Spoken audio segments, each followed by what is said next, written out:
Hey everyone, Hi Lord Tamerlane here with another Obscurity in Miniature. Today we have another of the Zealot Minotaur Horde, and I am about 99% sure that this is the Brute from the Twisting Catacombs Kickstarter that Zealot ran a while back. I want to say a few years ago, but was it that long? I don't know.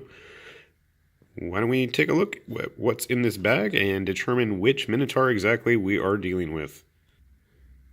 Alright, well I guessed correctly. This is in fact the Minotaur Brute from the Twisting Catacombs Kickstarter.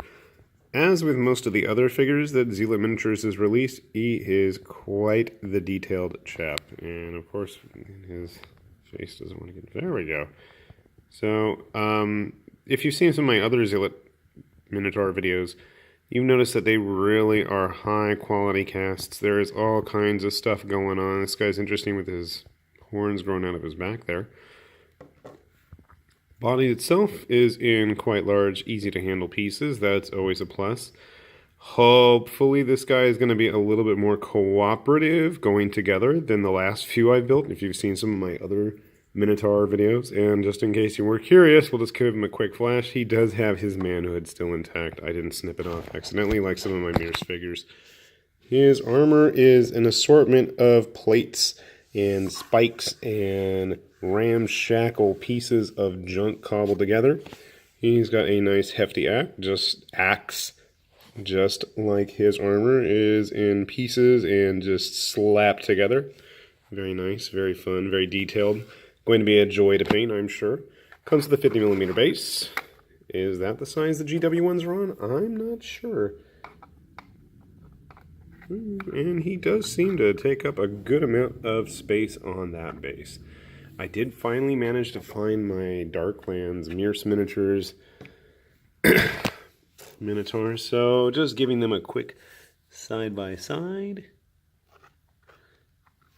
I'd say that the Zealot one is a little bit bigger and bulkier, especially once he's got all his armor and his weapons in hand.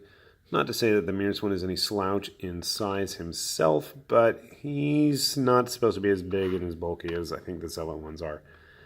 You could probably get away with putting him on a 60mm base too if you wanted for like a Kings of War unit. 2 or 3 of them and you're probably good to go. Grabbing one of my Trollcast guys. Not Trollcast, Trollforge was the name of this company. He's a lot weedier compared to this big honkin' brute.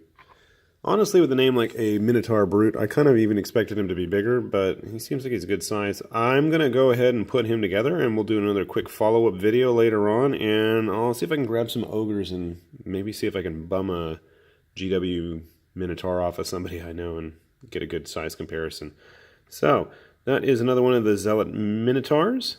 This is, again, the Minotaur Brute, covered in skulls and garbage, armor, just like all his other buddies. So hopefully this has been somewhat of interest to you and of, helping you make up your mind if this is something you're going to want to track down. I'm really fond of these figures, and hopefully if they aren't already on Zealot's website, they will be soon, because I know I'm going to be stamping up the ones that I did not get during the campaign.